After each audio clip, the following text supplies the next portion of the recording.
기도하고 축복합니다. 프랑스의 유명한 작가 빅토르 위고라고 하는 분이 계십니다. 이분이 어느 날 출판사에서 글을 하나 써달라는 소식을 듣고 소설 한 편을 출판사에 보냈다고 합니다. 읽어보고 잘 팔릴 것 같고 좋으면 출판을 해달라고 하는 그런 뜻이었다고 합니다. 그런데 출판사에서 아무런 연락이 없는 겁니다. 도대체 이게 어떻게 된 사실일까 생각해서 그 출판사에 편지를 하나 보냈는데요. 뭐 이러쿵저러쿵 이야기하기가 그래서 그 편지에 물음표 하나만 보냈다고 합니다. 그 물음표의 의미는 내 작품이 어떠냐라고 하는 그런 의미를 담아서 물음표 하나를 써서 보냈다고 하는데요. 며칠 후에 출판사로부터 답장이 왔습니다. 그 답장을 열어보니까 그 답장에도 아무런 말이 없이 느낌표 한 자만 있더랍니다. 그 의미가 무엇일까? 놀랍다, 잘 팔린다 라는 뜻이었다고 합니다. 한마디로 끝내준다는 이야기죠. 그 작품이 바로 우리가 너무나 잘 알고 있는 레미제라블입니다. 여러분, 빅토르 위고가 썼던 작품 가운데 가장 많이 알려진 레미제라블이 그래서 세상에 출판되었다고 합니다. 여러분, 금년 한 해 우리 성도님들의 가정에 끝내주기를 축복합니다. 옆에 계신 분과 우리 인사할까요? 끝내주는 한 해가 되길 바랍니다.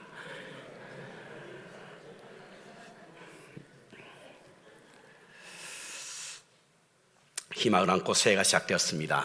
금년에는 여러 가지 많은 일들로 분주할 것 같습니다.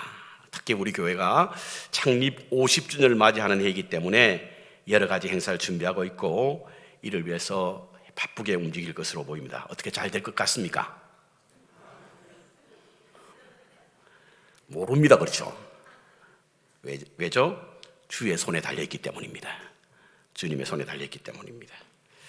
우리의 미래가 주님의 손에 달려있기 때문에 그렇습니다.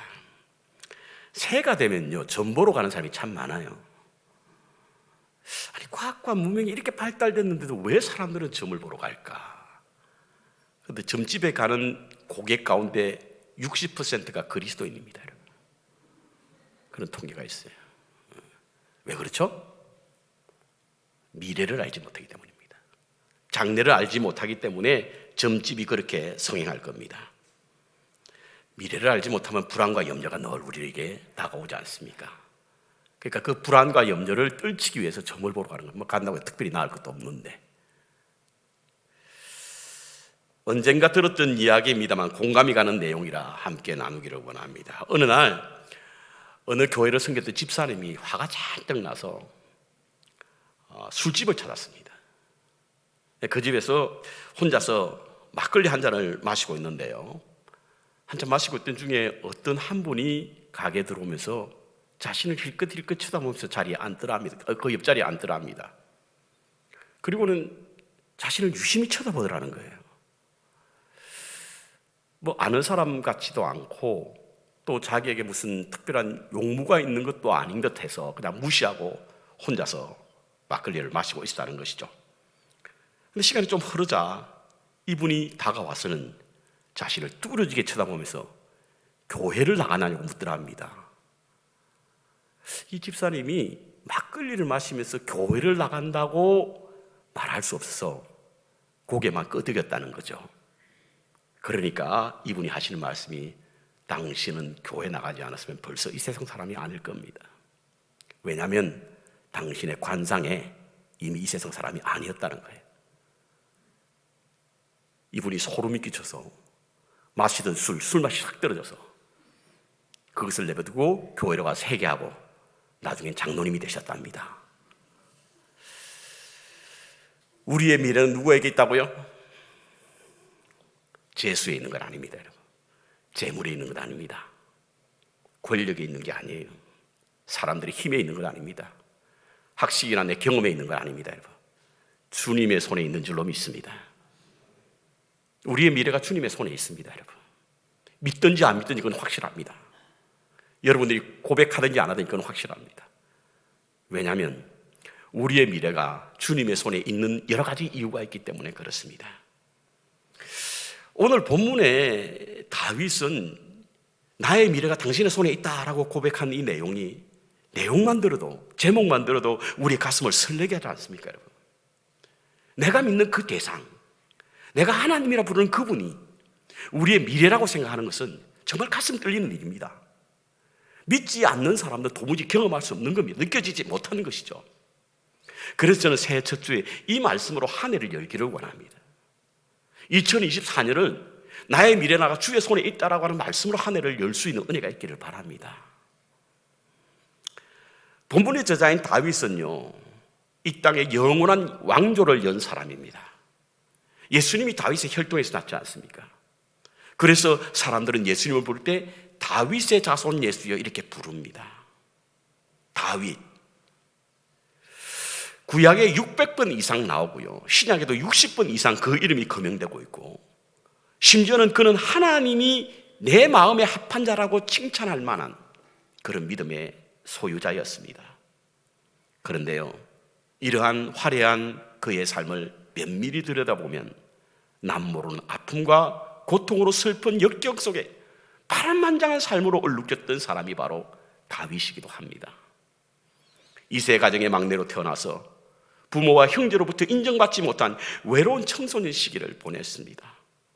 하나님을 믿는 믿음으로 그의 나라가 위기에 겪었을 때 적장 골리앗을 물리침으로 잠깐 백성에게 큰 칭송을 받기는 했지만 이내 이를 시기한 사울에 인해서 10년 동안이나 도망자의 삶, 방랑자의 신세로 전락되고 말았습니다. 우리가 읽고 있는 구약 성경 사무엘상 19장부터 31장까지 무려 12장에 걸쳐서 다윗이 어떤 고난의 시간을 보냈는가를 기록하고 있는 내용이 있는데요, 독자인 우리가 읽을 때도 정말 가슴 시리는 그런 순간들이 많이 표현되고 있습니다. 산으로 들로, 심지어는 이방 땅으로 숨어 다니고, 때로는 성전에 가서 제사 음식을 훔쳐먹기도 하고, 목숨을 구걸하기 위해서 블레셋 왕에게 미친 척하기도 하면서 그의 삶을 구걸했던, 살아남기 위해서 온갖 수모와 멸시를 당하는 삶을 살았던 사람이 바로 다윗이었습니다. 특히 그는 그 자신뿐만 아니라 자기로 말미암아 주위 사람이 고난을 당했을 때 특별히 아히멜렉과 같은 제사장 일가족 85명이 사울의 장수 도에게 의해서 몰살당하고 했을 때 그 아픔을 차마 견디기 힘들었던 것 같아요. 그렇지 않습니까? 나 스스로 고난도 감당하기 힘든데 내 주위의 사람이 나로 인해서 고난을 당한다고 하는 건 참으로 감내하기 힘든 내용입니다. 시편 52편 1절부터 3절까지는요, 그와 같은 다윗의 심경을 말하고 있는데요, 우리 함께 읽어볼까요? 같이 읽겠습니다. 강포한 자여, 내가 어찌하여 악한 계획을 스스로 자랑하는고, 하나님의 인자하심은 항상 있도다.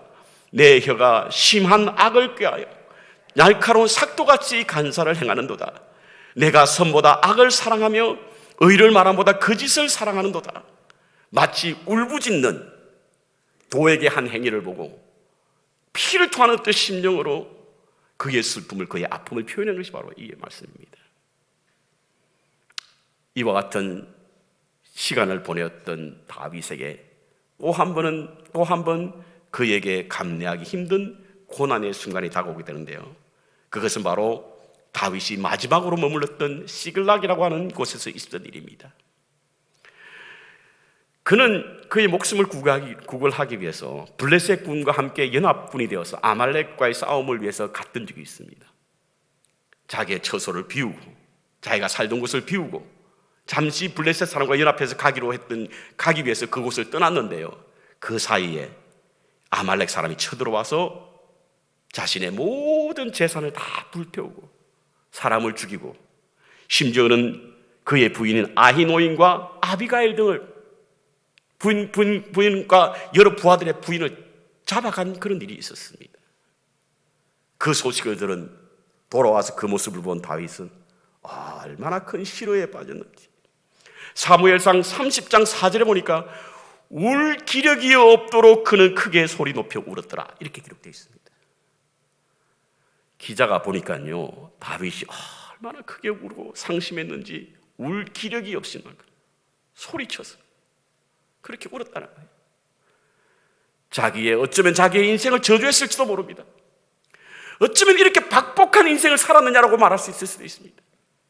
도대체 나뿐만 아니라 내 주위에 있는 사람들 이렇게 고통당하고 신음하는 모습을 차마 견뎌 지내기가 힘들었던 것으로 보입니다. 그때 지은 시가 오늘 본문 시편 31편이에요. 그때 지은 시가. 오늘 우리는 본문으로 시편 31편 14절과 15절을 읽었는데요, 그 전에 있는 말씀을 한번 보면 얼마나 다윗이 고통 중에 신음하며 이 시를 지었는가를 알 수 있는데, 9절을 우리 보겠습니다. 9절 같이 읽겠습니다. 여호와여, 내가 고통 중에 있사오니 내게 은혜를 베푸소서. 내가 근심 때문에 눈과 영혼과 몸이 쇠하여져. 얼마나 깊은 시름에 빠졌는지 이해가 되시죠? 10절 어떻습니까? 같이 읽습니다. 내 일생을 슬픔으로 보내며 나의 연수를 탄식으로 보내며 내 기력이 나의 죄악 때문에 약하여지며 내 뼈가 쇠하다. 여러분, 이런 경험 해보신 적이 있으세요? 이런 아픔의 순간을 맞이해 본 적이 있으세요? 아마 맞이해 보신 분들은 지금 다윗이 이 말하는 이 시를 아마 공감이 가실 겁니다. 11절 같이 읽겠습니다. 내가 모든 대적들 때문에 욕을 당하고 내 이웃에게는 심히 당하니 내 친구가 놀라고 길에서 보는 자가 나를 피하여. 사람들이 자기를 피하는다는 거예요. 저 사람과 인생 엮이지 말자, 우리가 죽을 수 있어, 이런 거죠.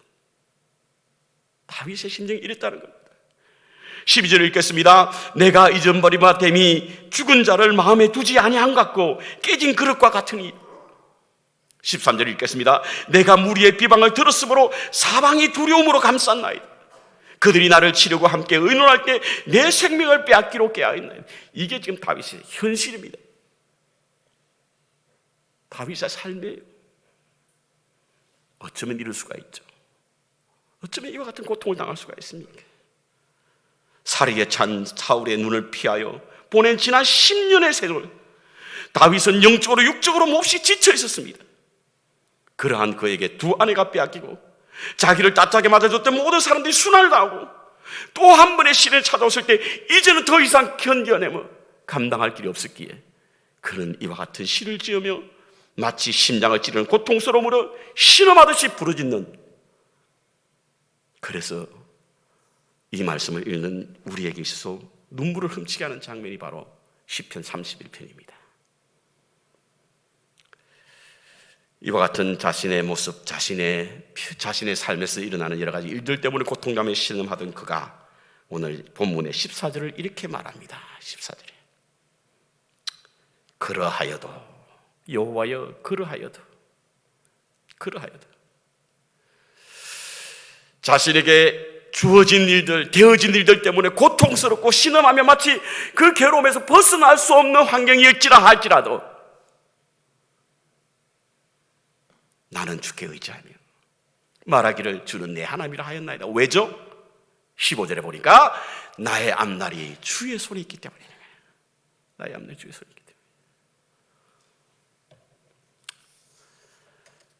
믿음의 삶은 그러하여도입니다, 여러분. 그리 아니할지라도입니다. 내 뜻대로 내 생각대로 이루어지지 않는다 할지라도, 내 마음대로 내가 원하는 대로 이루어지지 않을다 할지라도 그러하여도 하나님을 의지하는 것이 믿음이에요. 왜냐하면 나의 앞날이 주의 손에 있기 때문인 줄로 믿습니다. 여러분과 제 앞날의 미래가 주님의 손에 있기 때문에 내가 어떠한 일을 당한다 할지라도, 어떠한 아픔을 당한다 할지라도, 고통을 당한다 할지라도, 주위의 사람들이 하나도 없이 사라지고 내가 성취하고자 이루고자 하시는 하나도 이루지 않는다 할지라도 주를 의지하는 이유는 바로 그럼에도 불구하고 나의 미래가 주님의 손에 있기 때문이라는 거예요.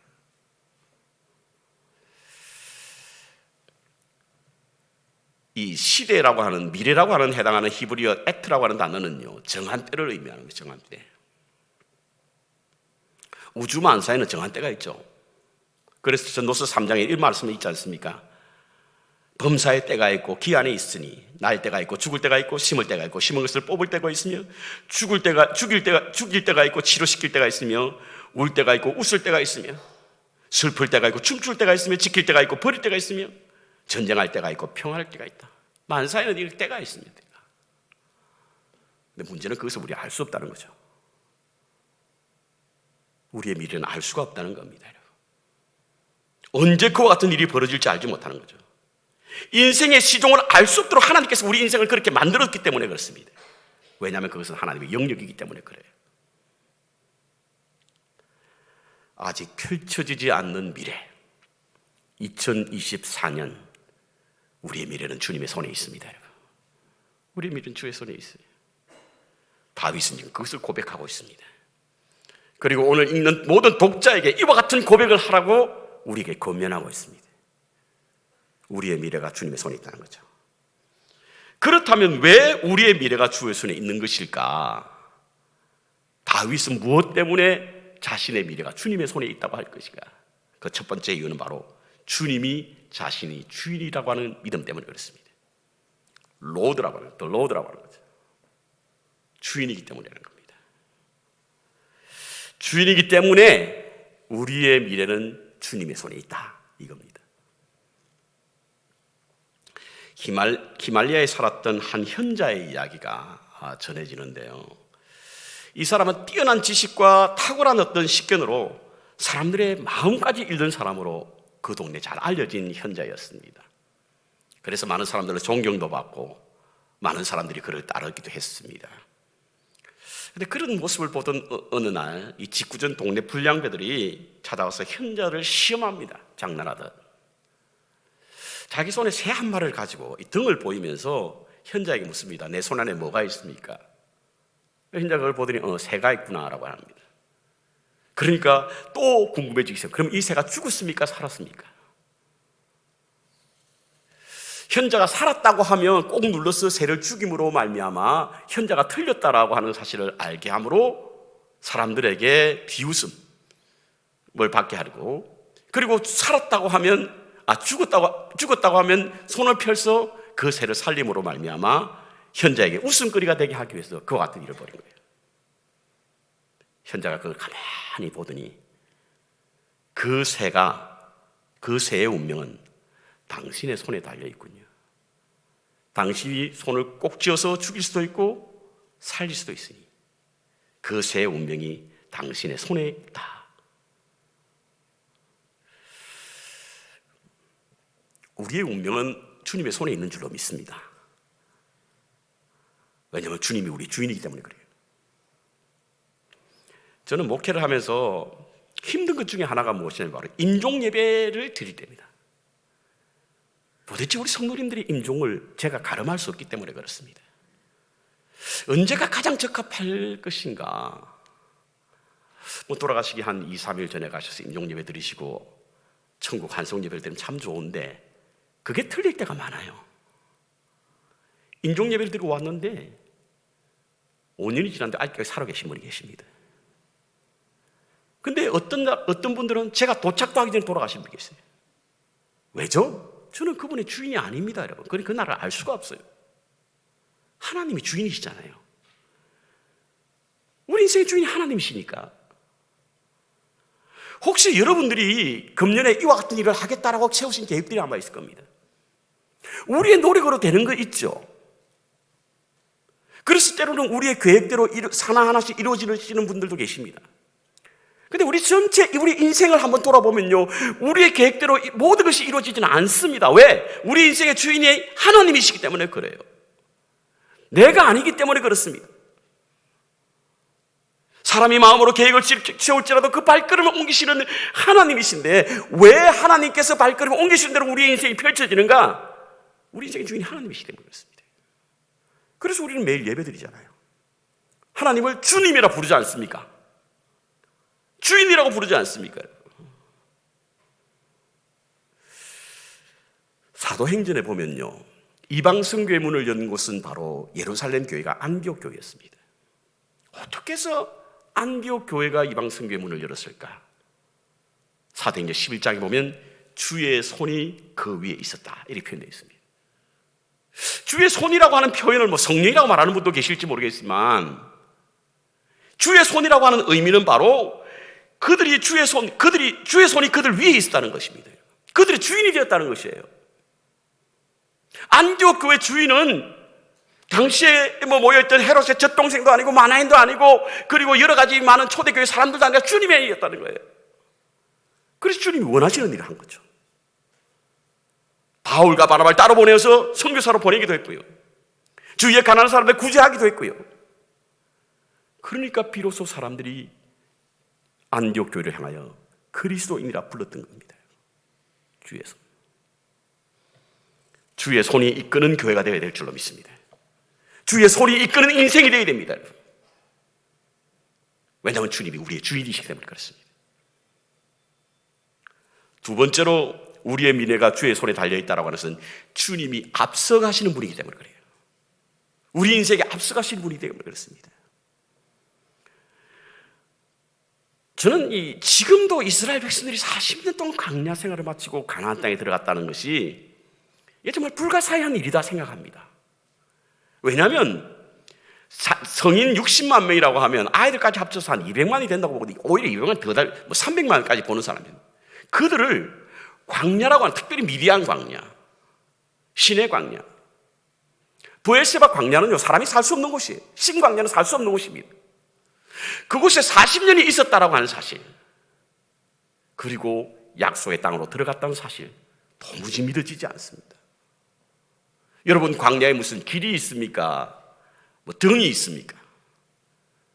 어둠이 찾아오면 칠흑 같은 어둠이 앞이 하나 보이지 않아요. 그럼에도 불구하고 그들이 어떻게 약속의 땅으로 들어갈 수 있을까? 그것을 알게 하는 말씀이 신명기서의 1장 30절과 31절에 나옵니다.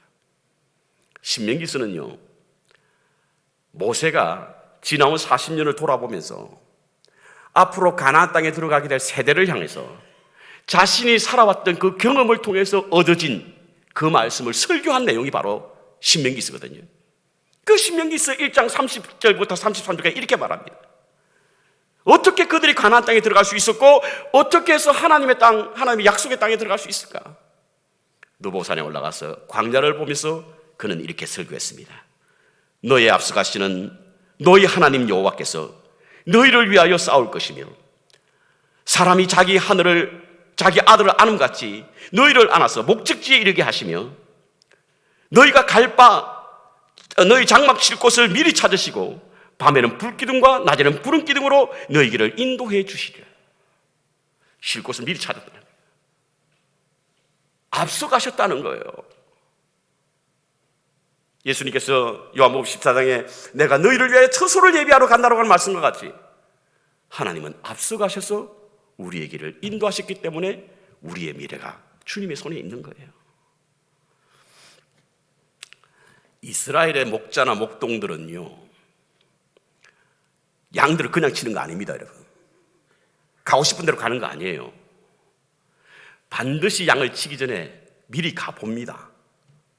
그래서 그곳이 정말 내가 치는 양들이 편안하게 쉴 수 있을지, 풍족하게 먹을 수 있을지, 그것을 미리 점검한대요.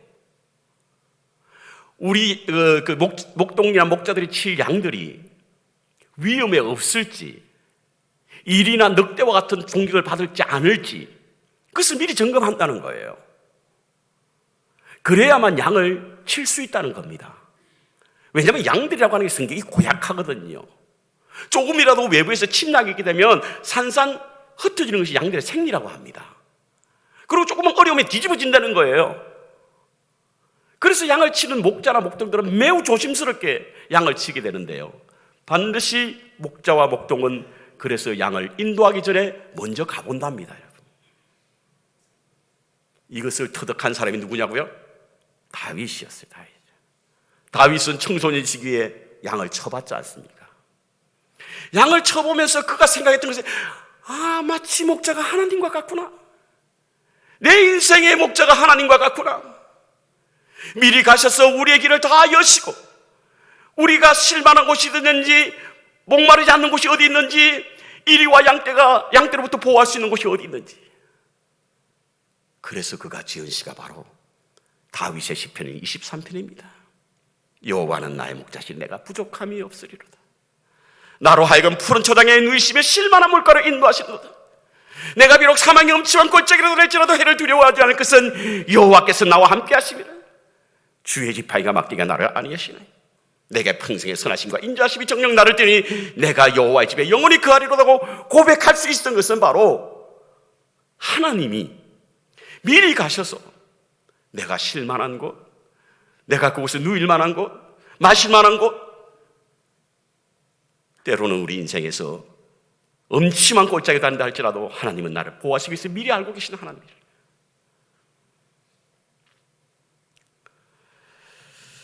여러분, 우리 인생의 주인이 하나님이신 이유는 바로 하나님은 미리 가시는 분이시기 때문이었습니다. 저는 장례식 할 때마다 꼭 기도드리는 기도의 내용이 있습니다. 하나님, 고인이 일생 동안 살아오실 때에 하나님이 먼저 가셔서 그 길을 인도하셨지 않습니까? 그래서 오늘까지 이르렀지 않습니까? 돌아가신 이분의 영혼도 주님 먼저 가신 하나님께서 인도해 주옵소서. 선행하시는 하나님께서 인도해 주시옵소서. 세 번째로, 주님은 우리의 미래를 알고 계시기 때문에 그렇습니다. 우리의 미래를 알고 계시기 때문에. 인간은요, 존재론적 불안 그리고 두려움이 있습니다. 그것은 바로 내일을 모르기 때문인 것이죠. 요즘은 내일 신문도 나오더라고요. 그런데 정말 내일이 이럴지라는지 잘 모르겠습니다만, 우리 인간은 내일을 모르기 때문에 내일에 대한 궁금증이 참 많아요.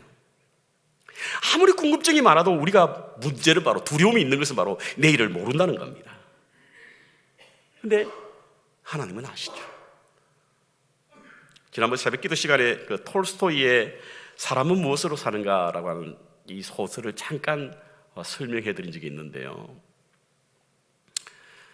하나님의 명령에 불복종했던 이 천사 미하엘이 하나님이 땅에 살고 있는 어떤 한 과부가 두 아이를 데리고 어렵게 살기 때문에 저 영혼을 데려오라고 천사를 보냈는데, 그 모습이 너무 가련해서 그 여인만 데려오고 아이를 놔두고 온 미하엘이 하나님부터 벌을 받아서 땅에 쫓겨나게 됩니다.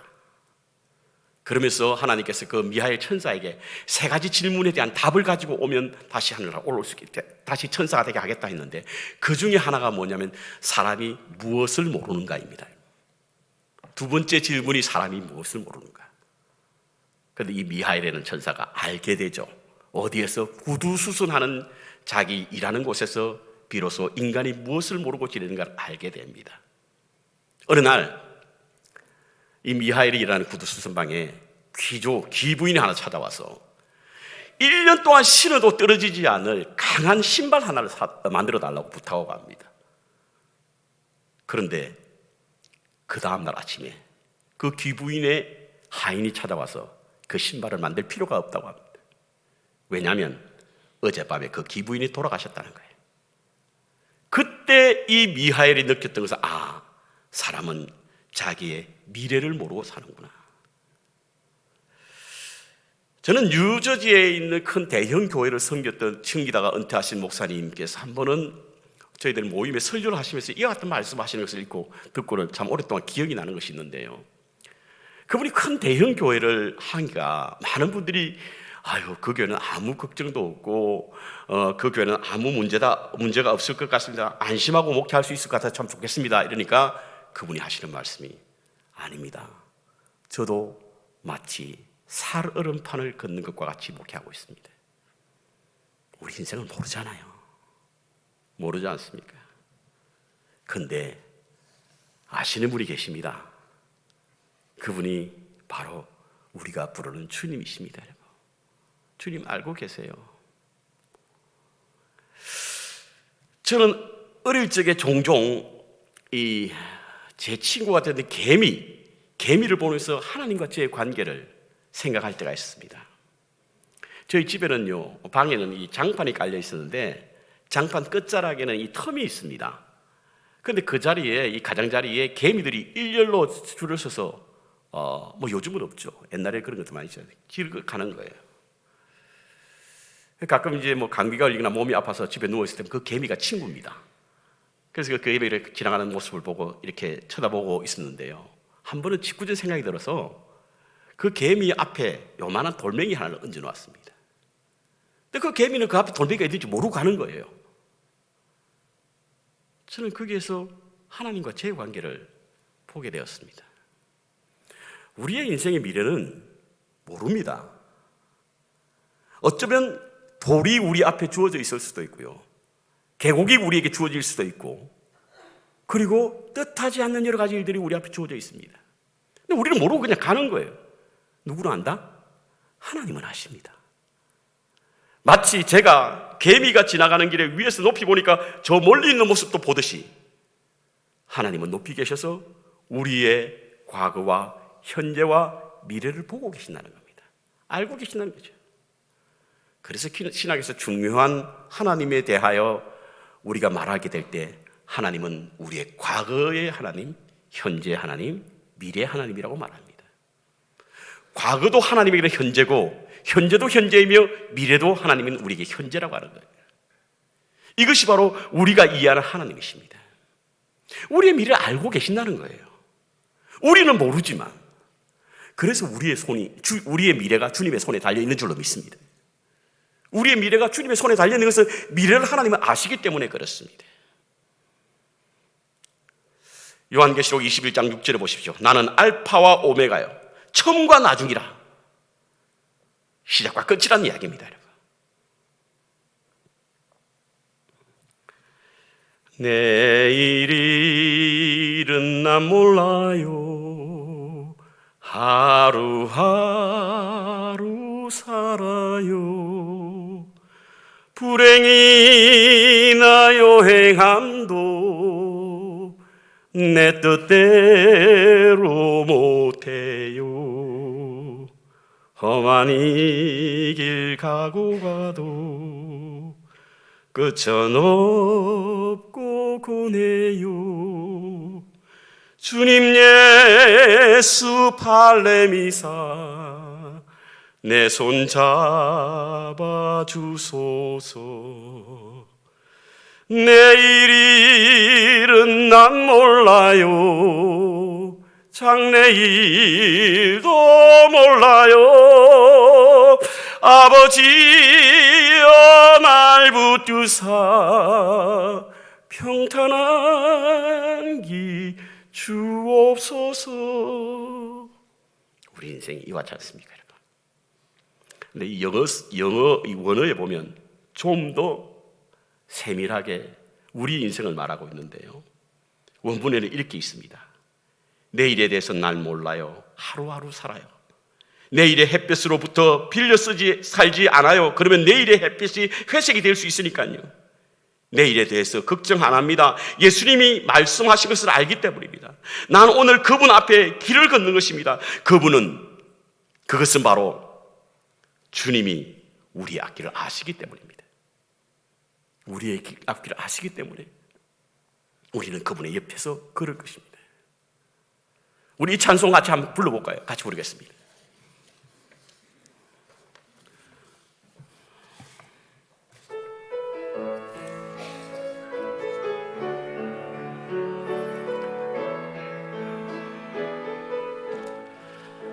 내일 일은 난 몰라요.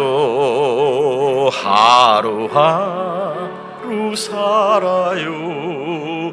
불행이나 여행함도 내 뜻대로 못해요. 험한 이 길 가고 가도 끝은 없고 고네요.